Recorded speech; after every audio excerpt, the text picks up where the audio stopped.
لیلی لیلی لیلی حوزک علی کوچولو این مرد کوچک علی کوچولو تو قصه ها نیست مثل من و توست اون دور دورا نیست نه قهرمانه نه خیلی ترسون نه خیلی پرحرف نه خیلی کمرو. بابا تو چند تا دوست داری؟ 2 کیلو. 2 کیلو؟ آره. خونشو در دوره در خونشو گلو داره حیات داره ایوون داره اتاقش تاقچه داره حیاتش باغچه داره باغچه این داره گلگانی کناره حوزش بلبلی لای لای لای. من الان داشتم میمدم بالا اتفاقا به بچه‌ها گفتم این خونه علی کوچولو نه کلون داره درش نه تاقچه داره نه باغچه داره نه حوض داره نه احتمالاً بلبلی داره. آره دیگه چیز شده یعنی نمیتونه داشته باشه. مستاجری شما؟ جان بله. زندگی شهری که ما فکر می‌کردیم. چقدر فاصله داری تو؟ خیلی خیلی. آترین تو چند سالته؟ 3 سالم. آترین تو علی کوچولو رو تا حالا دیدی؟ نه. ندیدی؟ نه. خب چه کارتونایی رو دوست داری بیشتر؟ سرک و خس.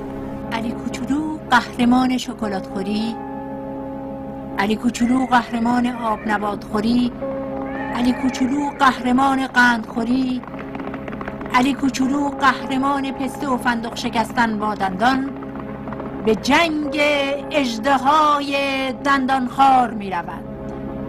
نسبت به علی کوچولو چه حسی داشتی اون موقع؟ من مثل بچه‌های همسن و سالم خیلی دوستش داشتم. اصولا شخصیت جالبی بود، دوست داشتنی. حالا الان علی کوچولوی واقعی هم همینقدر دوست داشتنی هست؟ خیلی بیشتر. جدا برای دوربین که نه ها؟ نه جدا. اینم باباشه چه خالی جاش رفته به جبهه خدا به همراش.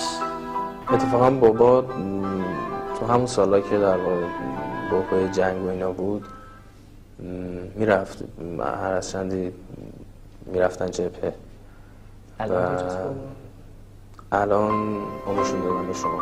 علی کوچولو چه خوب و نازه واسمون داره حرفای تازه. خسته نباشید دست شما در نکنم. خداحافظ علی کوچولو و ممنون بابت اینکه زیر موشک و ضد هوایی و اضطراب آژیر قرمز تو خاطره آرام نسل من شد. باغچه این داره گلگانی کناره حوزش بلبلی لای لای